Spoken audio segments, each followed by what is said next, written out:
coming up on this episode of the Roundtable. The big question for me, looking at San Francisco especially, but some other places, including downtown LA, is this commercial real estate problem. The vacancies are endemic. There is really no end in sight. The problem is getting worse, and nobody seems to know what to do about it. No model for doing it if those, premium high-rise buildings are just sitting there empty. Yeah, you can ride it out, I guess, but only if there's a pot of gold at the end of the rainbow, and there isn't. So if you are living in a state where commercial real estate is relatively full, you will be relatively better off than if you live in a state or a city where the commercial real estate is emptying out.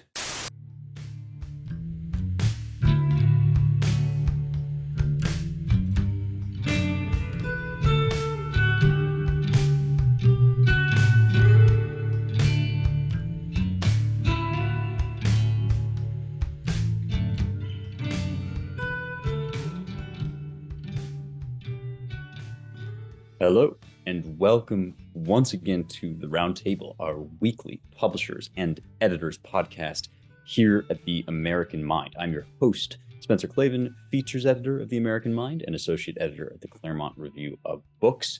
And as summer comes on, it's always a special treat to get a full crew together. The gang is all back in town, and I am joined this time around by editor James Poulos, managing editor Seth Barron, and the one, the only publisher and president, Ryan Williams. In fact, we're going to kick things off today with a slightly lighter item and just ask Ryan to update us on his travels through the great US of A. You've been, is this right, Ryan, in Northern California? And what can you tell us from that great land? Yeah, not only in Northern California, but the North Coast of California. No, I thought it would be fun to just recount some of this for at least two reasons. We can use it as a way to lament the decline of California's political and cultural life. But there are lots of places in California fairly untouched by the pathologies of Skid Row in Los Angeles or San Francisco's collapsing public transit system or lack of grocery stores. We'll get to that. No, I have a 17-year-old daughter who lives in South Burlington with her mother, and she flew out for her spring break. So my 4-year-old and I picked her up at LAX.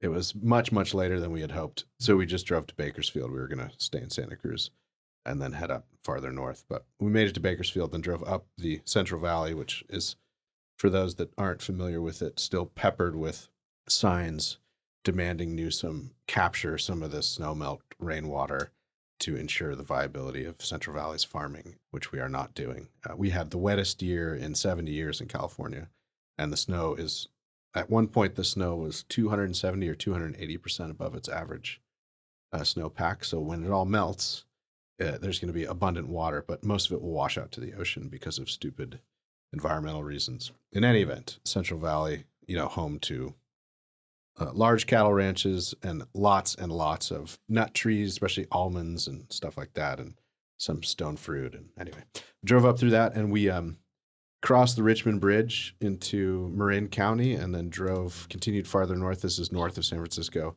just on the north side, more or less, of the Golden Gate Bridge, and drove up through Petaluma, and then across one of the more beautiful drives I would recommend to anyone passing through California or even still a resident of California, which is the 128 through what is basically a temperate coastal rainforest.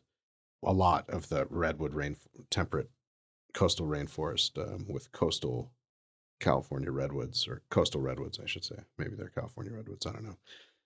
Anyway, over the 128, it's a few hours through some beautiful wine country, and then through the forest, and then out onto the coast in Mendocino County. And we drove up just north of Fort Bragg and camped and explored the beaches and camped in the forest and enjoyed charming small town life in Northern California, which coastal Northern California, I should put, because the Sierras are a whole different animal, of course. Fort Bragg's basically an old mill town, an old logging town. And, at one point had 200 or 300 mills, many of them very small. And it's just charming. There's It's a pretty small town still, right on the beach. It's surrounded by a bunch of gorgeous national and state parks, mostly state parks. Downtown Mendocino itself, once you see it, you will notice it from various cinematography debuts and films because it's stunning. And this time of year, late April, May, it's just gorgeous up there. So it's the shame of California, right? It's some of the most naturally beautiful spots on the planet, been Mendocino, and then broadly speaking, just called the North Coast of California. But at one point, we didn't get to drive it because it was closed because of all the rain. They were resurfacing it or something. But I encourage anyone when you're up there to go to the Lost Coast, which is at one point the Highway 1 goes inland for like 75 miles. And there's this whole stretch of coast on basically small 2-lane roads. That's the least populated coastal part of California by far, as our friend of the pod and fellow Californian, now living in Idaho, the Solicitor General of Idaho, Theo Wold, put it to me over text.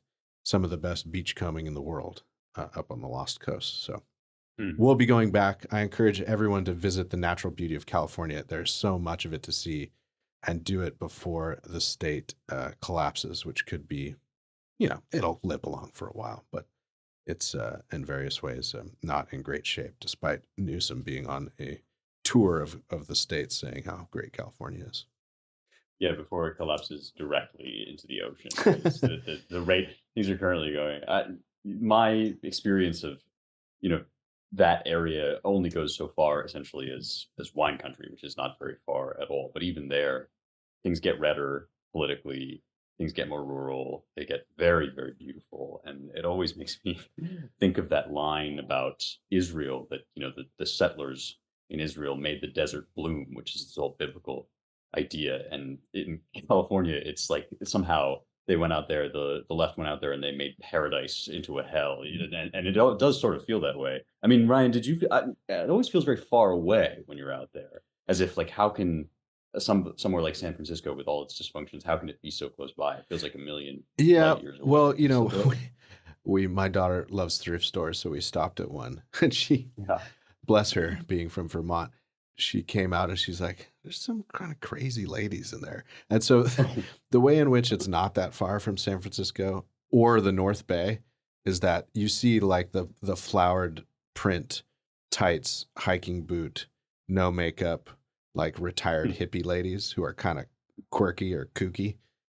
So they're all up there. So you're like, oh yeah, I recognize this from Berkeley or Marin County. But then it's just, it's kind of a sleepy, it's not those aren't really surfing towns because people surf up there a little bit, but it's just cold all the time and there are lots of sharks. So it's definitely not the beach scenes you would find in haunts where I grew up, like in Encinitas or Leucadia in San Diego County. But no, it's like a California that time forgot in certain parts. Like Fort Bragg's a good example. You go down to Mendocino, especially downtown Mendocino, and it's right on the cliffs. It's a touristy spot. It's basically tourists and some local types who went there to get away, and then rich folks with second or third homes up there, up in the hills or whatever. But no, it's fairly remote. I mean, driving Highway 1, even before the Lost Coast, we weren't quite at high season in the summer. It's a lot. Picks up a decent amount more, but it's still pretty sparsely populated for huge stretches. So, we pulled over at one point, you look at these beautiful rocks with waves crashing against them, and you look up in the hills and there's like clearly like a little development with mansions peeking out of the trees, 1,000 feet above you. But there's certainly not very many densely populated cities up there. I mean, there's not much to do up there besides be retired. I mean, it'd be hard to find work up there unless you were, in forestry or normal retail. I mean, there's just not a lot of industry up there, so it makes sense that it's not bustling. So in that way, it's like a lot of parts of California. Frankly, it's like a lot of parts of the United States. I mean, we just forget how big this country is and how really non-densely populated it is. And driving to places like that is a reminder. And but it makes less sense given how beautiful it is than if you're, in the middle of nowhere in Nebraska.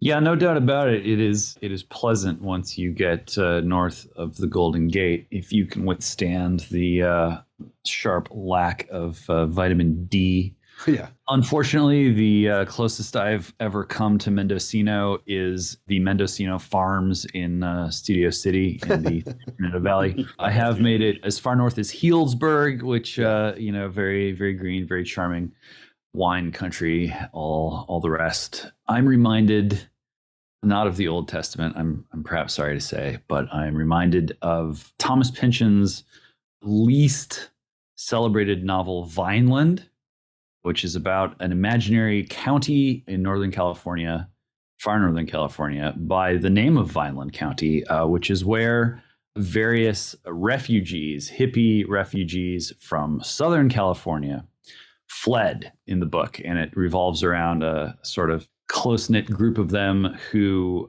through a series of flashbacks, recount the battle days in the late 60s when an imaginary but inspired by semi-true events college on the coast of SoCal was briefly transformed into what the students called the People's Republic of Rock and Roll, complete with feds and cults and all the things that we've come to expect from the year 2023, all present there. And so if you have any interest in these matters, or if you have been scared off by Pynchon's much longer and more arcane works, whether Gravity's Rainbow in the early days or in the latter days, Against the Day, a 1,000+ page tome, Vineland is a slim read. His only book of the 80s, coming at the end of the 80s, and that'll take you through the 60s and the 80s. It's worth a read. It feels kind of foresty, and it is a reminder that even some people from the LA area have been known to flee after most of their lives, at least their young lives, have come to an end. Yeah, James, you buried the lead, which is, what is your Mendocino Farms order? And there is a correct answer.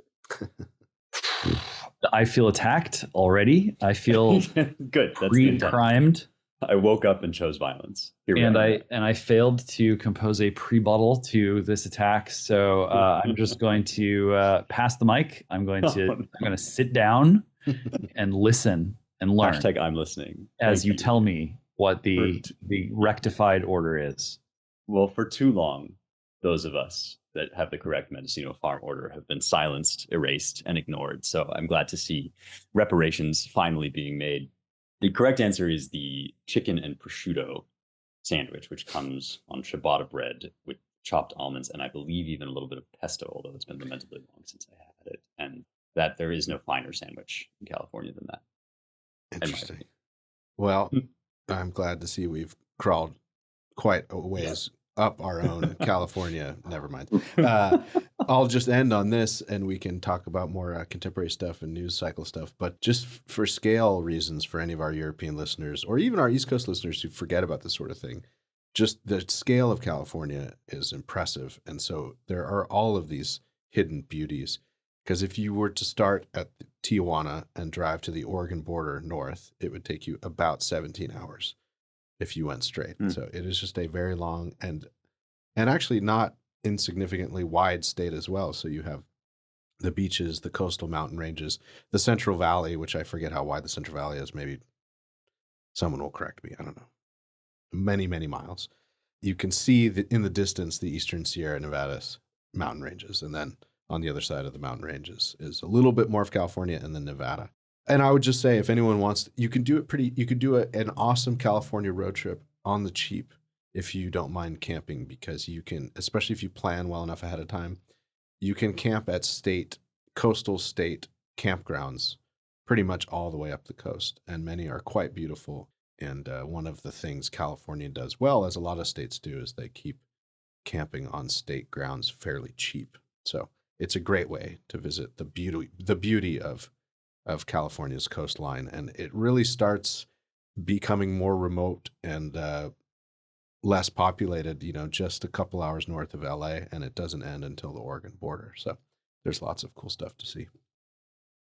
So there's actually two interesting potential segues out of that report, Ryan, which, by the way, that sounds like a fantastic trip. And You're making me jealous. But one kind of interesting theme that we'll touch on later on is the, shall we say, subtle or hinted overlap between the shawl wearing California hippie and even perhaps a certain brand of conservative politics or right winger. And we're going to get to that, I think, a little bit when we talk about the new RFK Jr. political bid, presidential bid. But for now, we did want to touch on some of the darker elements that we've been hinting at about California, and specifically actually about San Francisco. Just recently, yet another major retailer, in this case Nordstrom, announced that it was going to shutter both of its downtown San Francisco stores. And the reason for this, as with Walgreens, as with Whole Foods and other, smaller stores as well that have left, the cited reason is just effectively chaos and mayhem. I mean, the reports that come out of these, the police calls, the records of police calls are kind of stunning. You have people not just looting and committing wanton acts of violence, but attempting to defecate in the store. This piece from the San Francisco Standard kind of gets into some of the nitty gritty of it. But these two planned Nordstrom closures alone represent about 357,500 square feet of retail space. I mean, these are major black eyes, and any one of them, I think, in a sane context, would represent a major black eye for a city center. This goes far beyond the effects of just COVID or any one event on our urban landscapes, and seems to speak to just a real breakdown of law and order.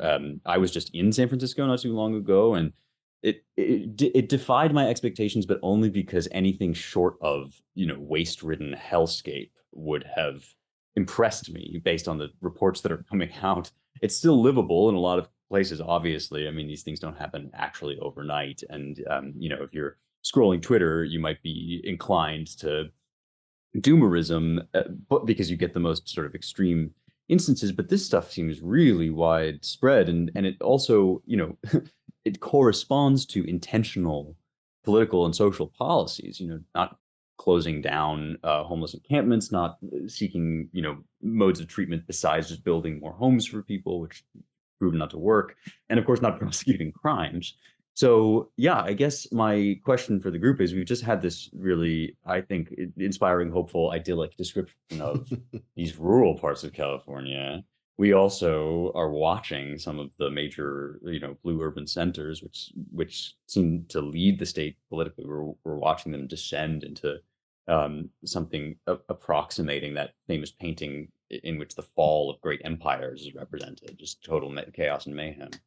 And wither California in the next few years. What's to happen here? I mean, is there any hope that the right kind of Republican, or just even post Democrat candidate or series of candidates could turn this stuff around? Are we looking in San Francisco at the future of America if these shadows remain unaltered by the future? What is your guys' read on this? I'm not an expert on California by any means. In fact, I know almost nothing about California in particular, but it sounds like what's happening there is kind of like statewide Curley effect.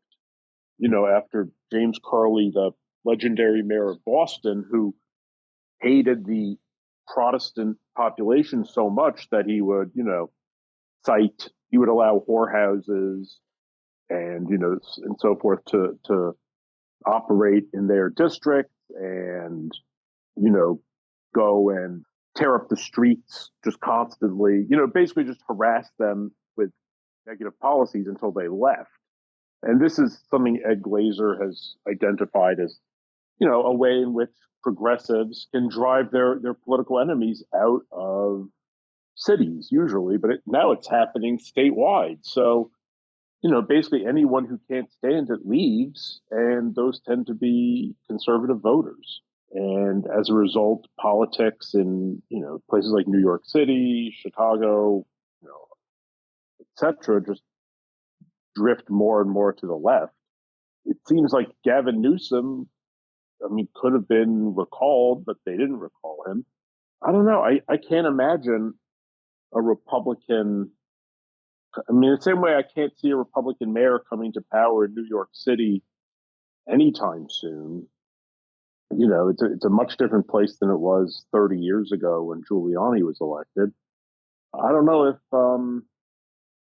I don't know. It seems doubtful to me that California would elect a Republican, but I guess weirder things could happen.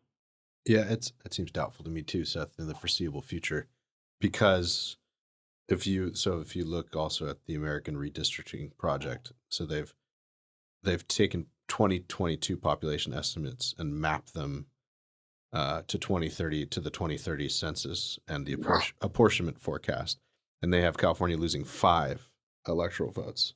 Now that seems a little high to me, but things could stabilize and et cetera. But I mean, you're right. The disproportionate amount of people leaving are middle class Republicans, and I think it's just going to be harder and harder. It's just going to exacerbate the high-low blue coalition in California that is make it even more unassailable, barring a real transformation of demographic voting patterns, which I don't really see that happening quickly. It may happen slowly, but so I think the joke that I keep making, I mean, I'm born and raised California and I love this state. It's beautiful. It's just run by lunatics and fanatics and has been for a while. So we're moving to Texas at some point this fall or early next year. And my joke is, we'll continue to visit California, but we'll just have to visit it like we visit a foreign country. You go, you enjoy its beauty and its charms, and then its pathologies aren't your problem. You leave. You hope you don't visit during one of their sort of innumerable periods of civil unrest. Try to time your visit. Yeah, that's right. Jeez. Well, visiting the kinds of places I'm talking about, is the sort of rich, beautiful parts of California will stay that way for longer because they're disproportionately populated by elites, which, however progressive they are, still are at heart mostly NIMBYists, because everyone's a NIMBYist when it comes down to it. You don't want your backyard becoming horrible. I'll just report on the retail front, Spencer. It's not just confined to places to scummy, increasingly scummy San Francisco. I hear, I didn't actually realize this. I'm sure we could have read about it. Maybe we even talked about it a little bit in a previous podcast, but in Beverly Hills now, especially in the post-George Floyd era, all the fancy shopping is done by appointment. All the doors are locked in all the high-end retail, and you make appointments, get let in, and they lock the door behind you, and you can't see in any of them. Now, it's like a weird mix of the growing foreign population, especially, Muslim women who want to shop in private so they can sort of take the veil off and everything in the company of all women retail ladies helping them shop high-end, combined with the fear of, random acts of looting, at any time of the day, either by mobs or by enterprising individual or small groups of criminals. So Beverly Hills, yeah, I of all mean, places. civilization by appointment or reservation. Yeah, that's only right. Is a pretty amazing Bespoke state of affairs. Bespoke civilization, yeah. Microtransactional civilization. If you can afford it, you can live in civilization. Exactly. Yeah. Well, because as you were talking about, everybody's NIMBY. That's perfectly true, and it's especially true of people that live in these like lower income, that don't live in Beverly Hills, live in these kind of poorer neighborhoods. And you see this footage coming out of like, just absolutely fucking alien, like really, with looting with relish. And then people that just want to like get food for their kids. I think it was our friend Peachy, our contributing editor, Peachy Keenan, who was saying on Twitter, it's like, I begin dimly to understand the origin of the concept of a food desert. It's like, yeah, that curlyism that you're talking about, Seth, is if this isn't the express intention, it certainly contributes to the kind of far left project to make these cities like super unlivable while portraying yourself as the good guy. And then, right, all the conservatives flee. I mean, do you guys think this is indicative of the big sort more generally, this notion that we're all kind of self-segregating into these states that are going to become kind of two Americas? And I mean, Ryan remains our last holdout out there in California. James is still here. Or no, James, you're still there. I'm sorry. I think of you as a refugee. James, another proud Californian. Yes, Yeah. contrary to popular belief, I do not only exist on the internet. I think the big question for me, looking at San Francisco especially, but some other places, including downtown LA, is this commercial real estate problem. The vacancies are endemic. There is really no end in sight. The problem is getting worse, and nobody seems to know what to do about it. No model for doing it if those, premium high-rise buildings are just sitting there empty. Yeah, you can ride it out, I guess, but only if there's a pot of gold at the end of the rainbow, and there isn't. So if you are living in a state where commercial real estate is relatively full, you will be relatively better off than if you live in a state or a city where the commercial real estate is emptying out. And while it used to be the case that it was the interior of the country that was being emptied out, driven toward the coasts, much in the same way that China's interior has shifted, at least the population from the interior has shifted so dramatically to the coasts.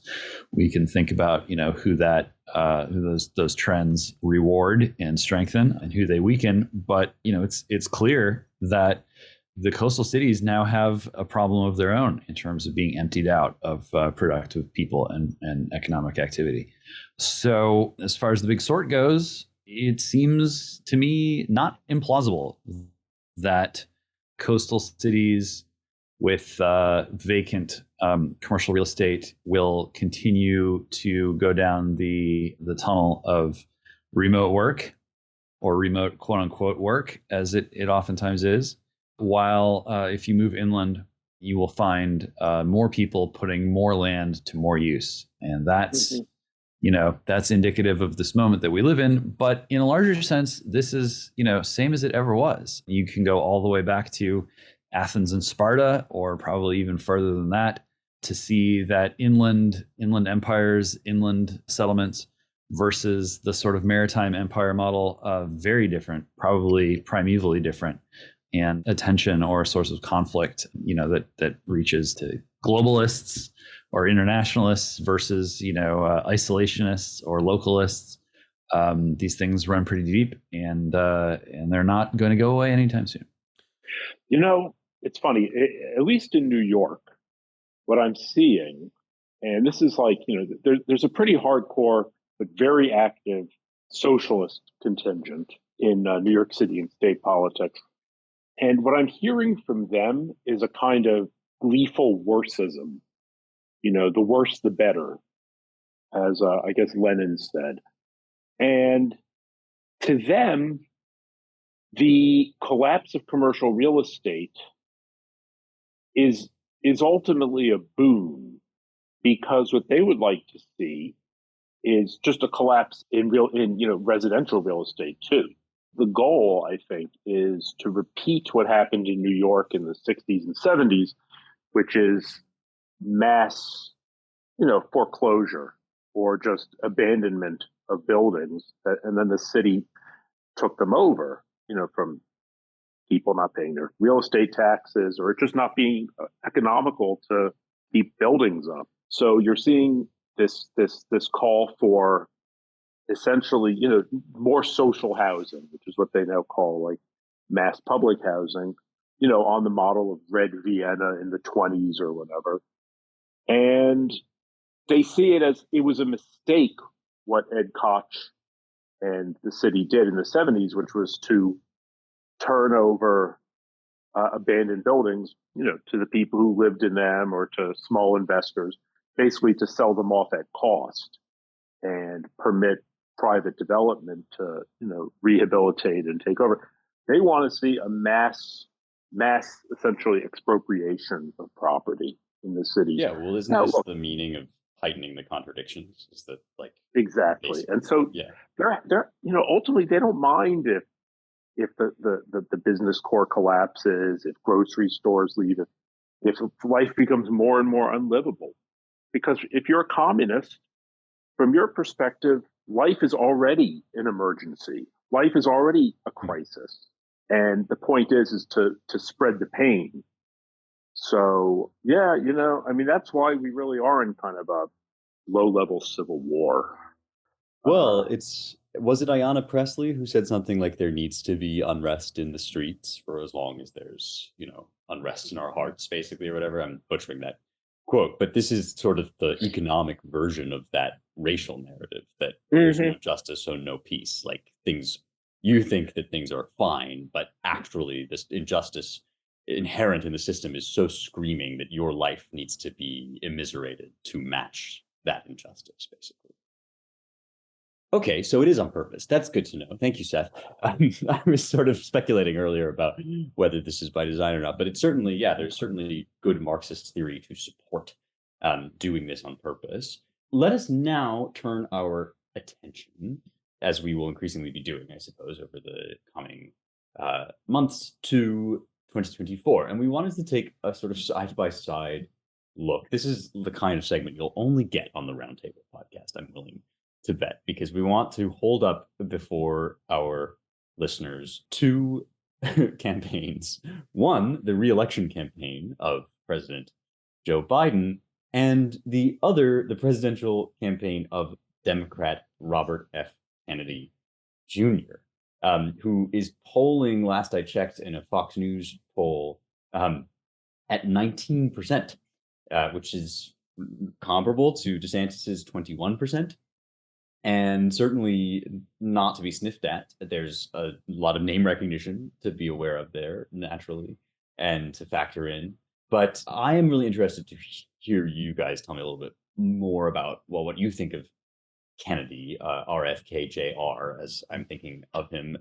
He strikes me, and take this comparison, as you will, your mileage may vary, but he strikes me as a sort of Marianne Williamson for conservatives. I mean, he's running as a Democrat, but the people on the right that I am seeing who respond well to him are mostly. I mean, he's been outspoken against the COVID vaccine.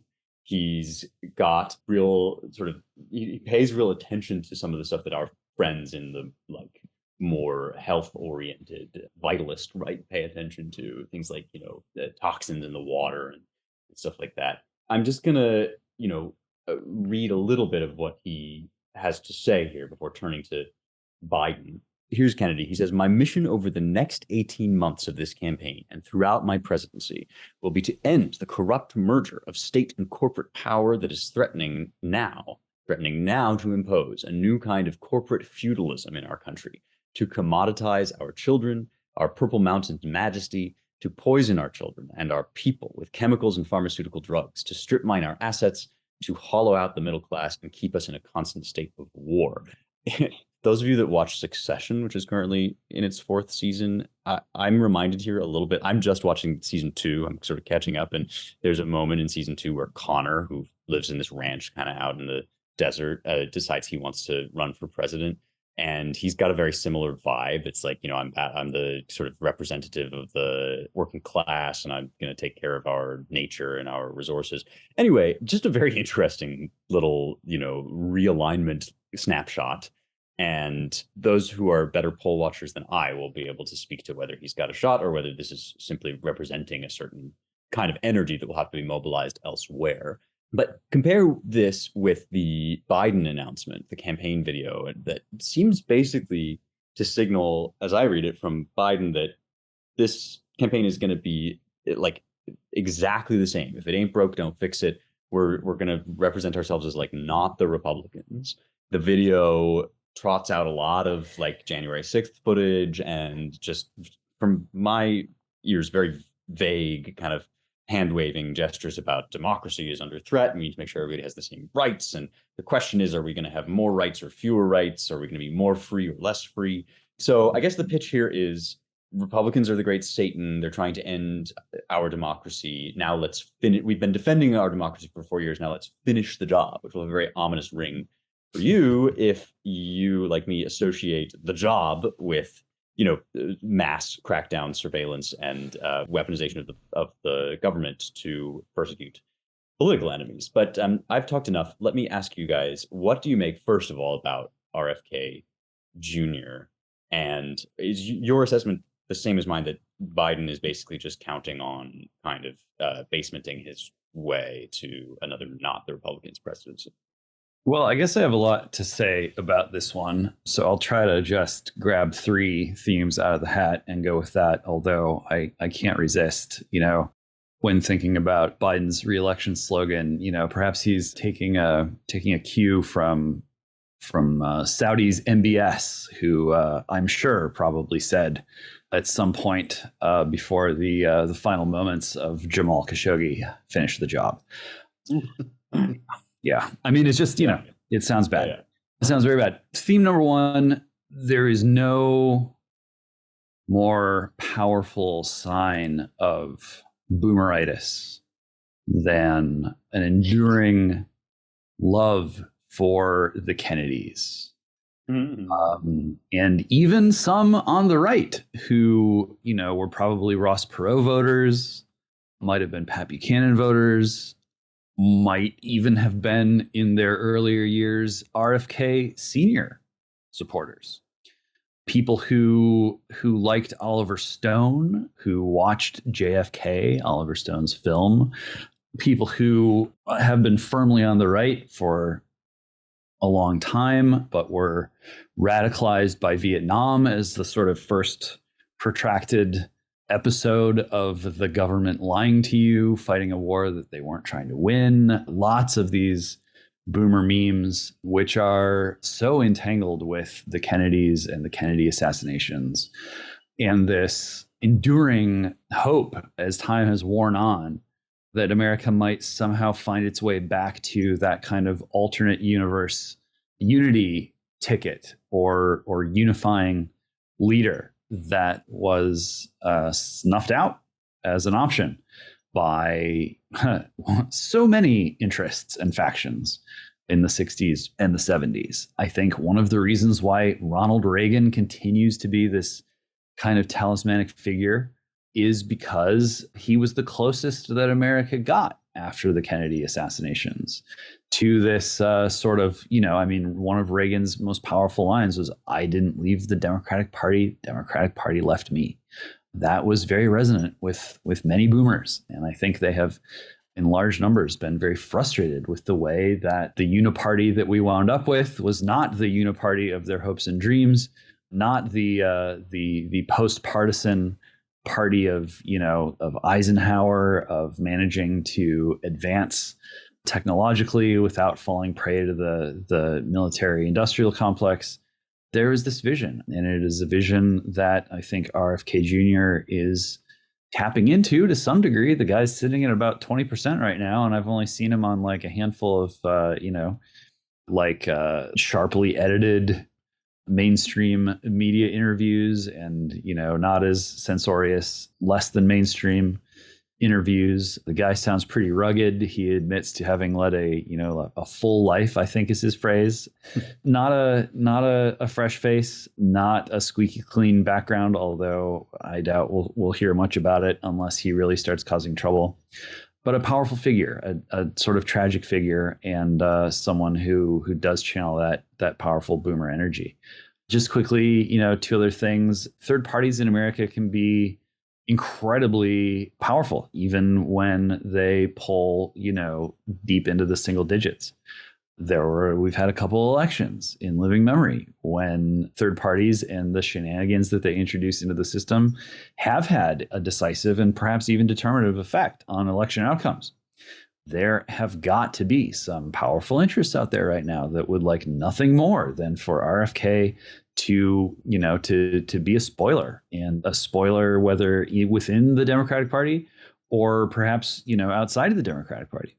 We could conceivably be in a scenario where Biden is running as a Dem, RFK splits the party or leaves the party, and then Trump splits the party or leaves the party. So the fact that we're seeing this phenomenon unfold here, I don't think that's the kind of juice you're going to get out of Marianne Williamson, that kind of potentially system scrambling effect.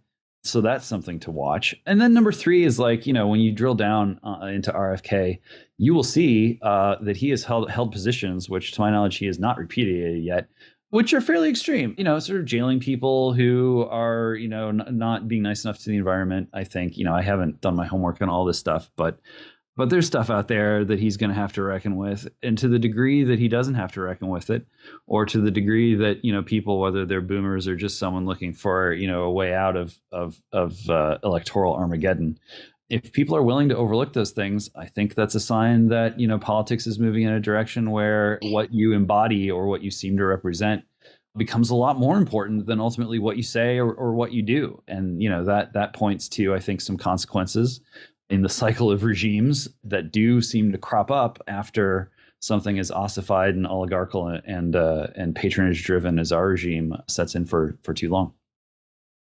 Funny, I seem to remember could it be that the last time that a sitting Democrat was primaried was 1980? Yep. And when RFK Jr.'s cousin Ted. No, Ted was his uncle.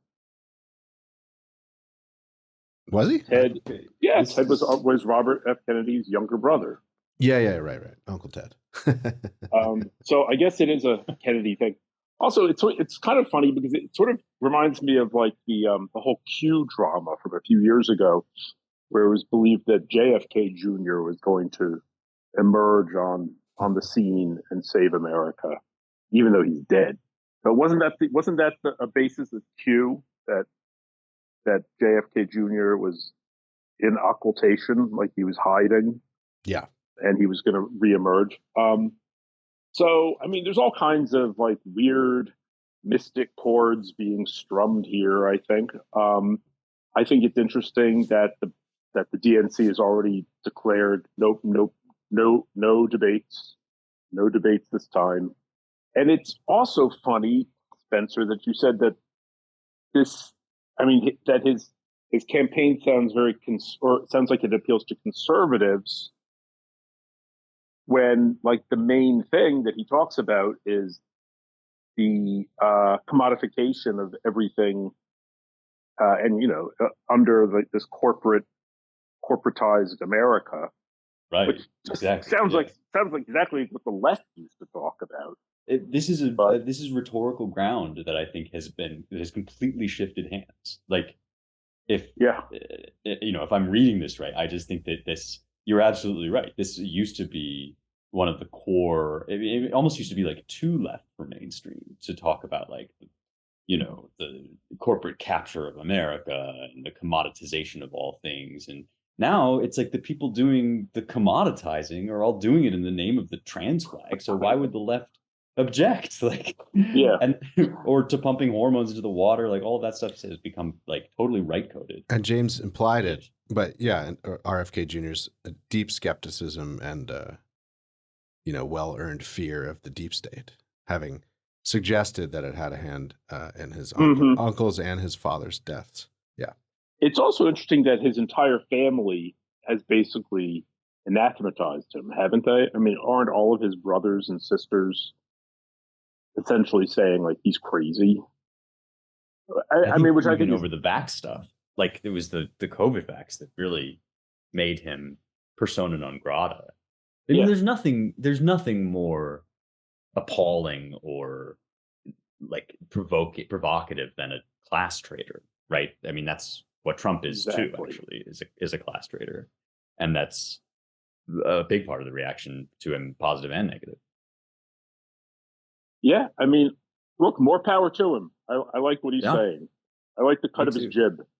Yeah, I can definitely get on board. I mean, the part of it that's most intriguing and I guess I'd say appealing to me is the stuff that we're kind of circling around all of us now, is this like new attention to and wariness of like bureaucratized corporate and mechanical capture of like the natural world, both human and inhuman, like all parts of nature, inside and outside the human body, are under assault by machinists. And I think there are people on the right and the left that recognize that, even though like right and left are really no longer sort of helpful categories for describing them. That is why I kind of, my ears sort of perked up back at the beginning when Ryan was talking about the frizzy-haired, shawl-wearing ex-hippie ladies that sort of wander like kooky ghosts through the regions of NorCal is like, yeah, there is something about that aesthetic, that vibe, that whole mentality that has become very powerful, very persuasive in the wake of the digital revolution and all the cyborg theocracy stuff that James is always talking about. Is like, that has become a very immediate and pressing sort of critique.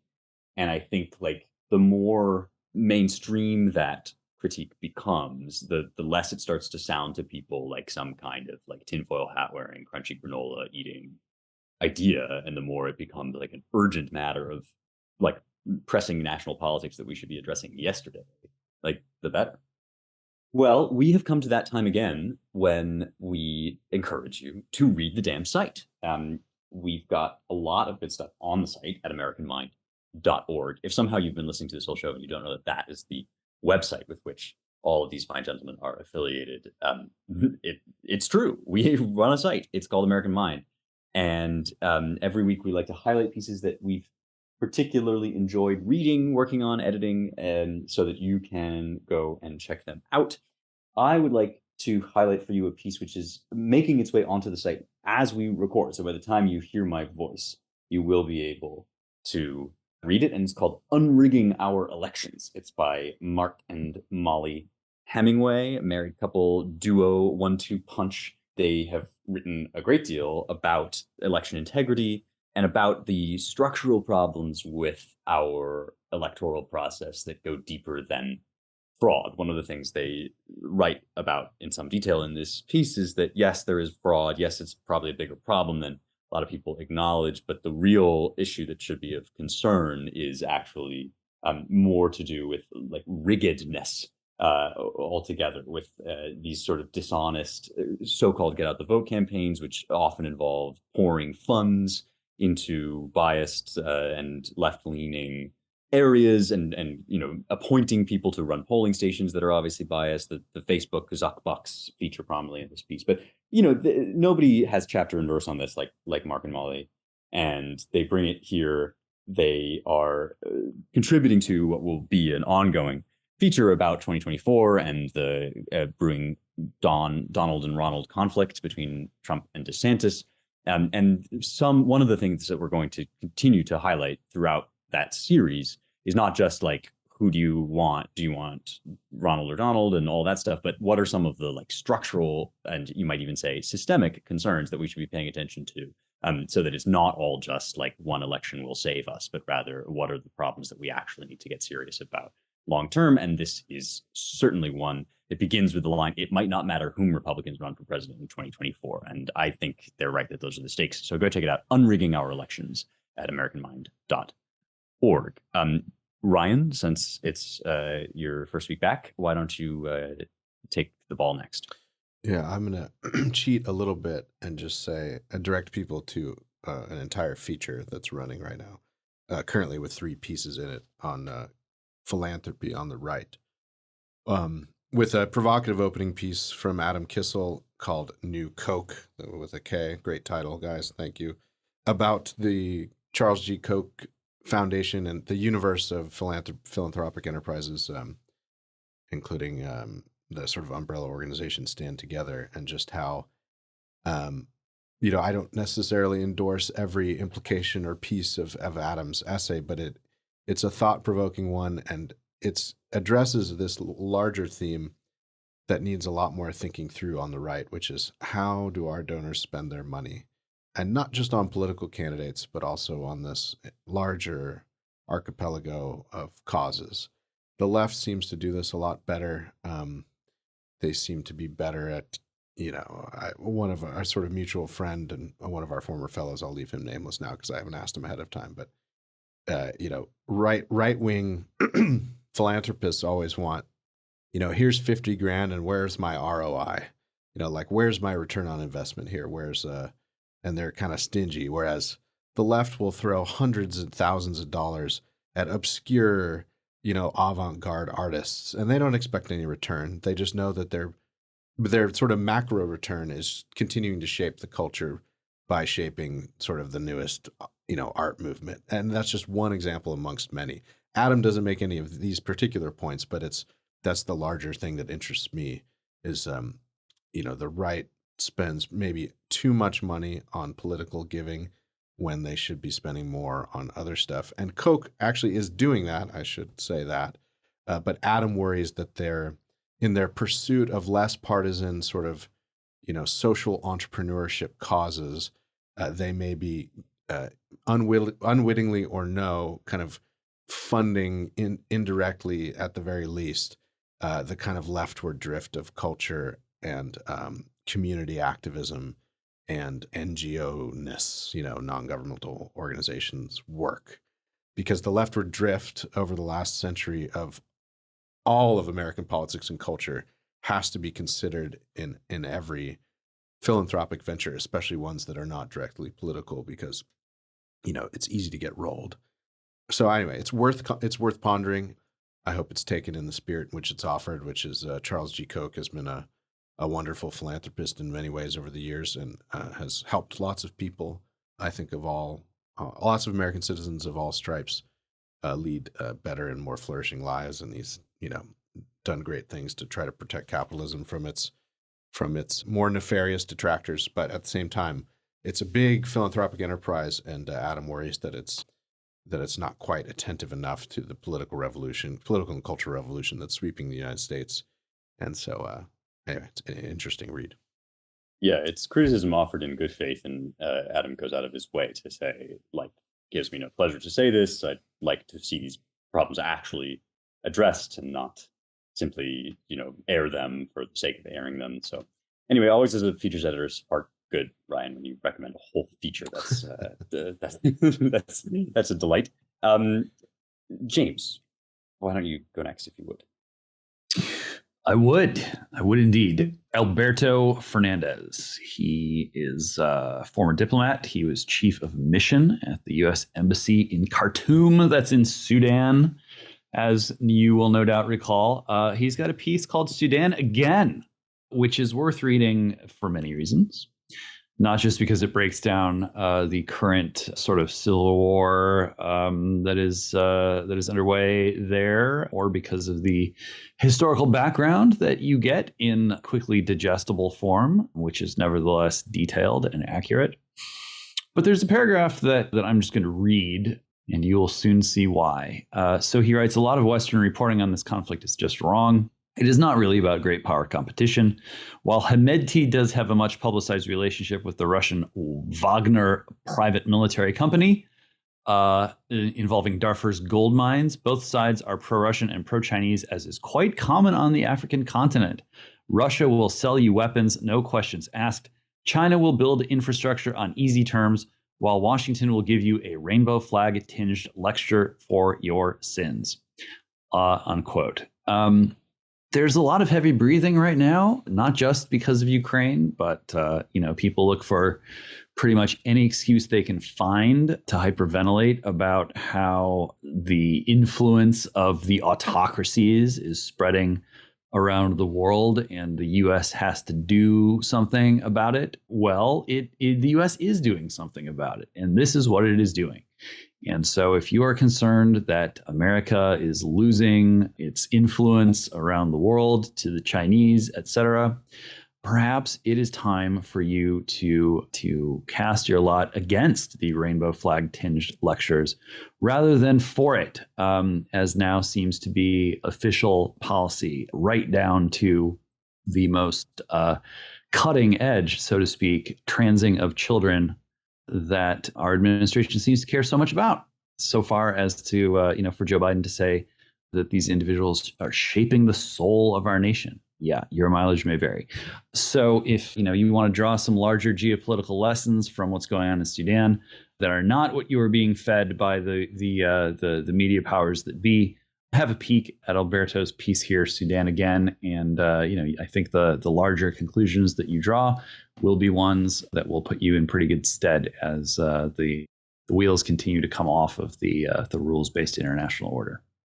In Biden's claim that trans people and trans kids are shaping the soul of our nation, I would like us all to contemplate what the meaning of the word soul is in that phrase and what work it's doing. Much to consider. Anyway, Seth, what's your pick? Well, I'm going to pick a piece by our friend Michael Anton called The Soros Tripwire. And it's a response, basically, it's a response to the editors of the Israeli daily Haaretz, which mischaracterized Michael as some kind of neo-fascist and anti-Semite for having referenced George Soros in some regard. I mean, this is one of my favorite topics. I'm sure I've brought it up before. I know I've written about it. The idea that any reference to George Soros is now assumed to be animated by anti-Semitic hatred. The idea being that there's an old trope in anti-Semitic literature that billionaire Jews are nation destroyers and are controlling the world. George Soros happens to have fit himself neatly into this rubric. Therefore, any criticism of him is anti-Semitic. Look, George Soros made his money going around the world destabilizing currencies and is actually a nation destroyer and has put $50 billion of his hard-earned dollars into this project. He's no friend of world Jewry. So his accident of birth as a Jew doesn't, in my mind, play into any of this. But you know what? I'm always happy whenever George Soros and calls out the hypocrisy about all of this. So I liked Mike's piece, The Soros Tripwire, Michael Anton. Yes, that is a great piece, and I like the way you put that.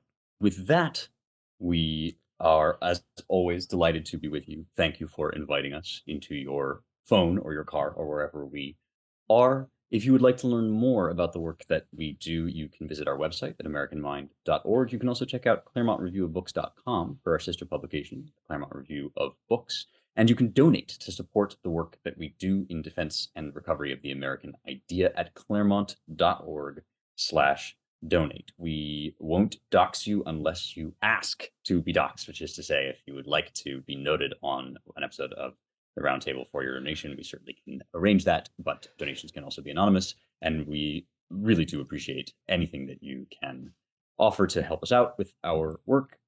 Don't forget also to check out our DC-based Center for the American Way of Life at dc.claremont.org, and please do give us 5 stars wherever you're listening.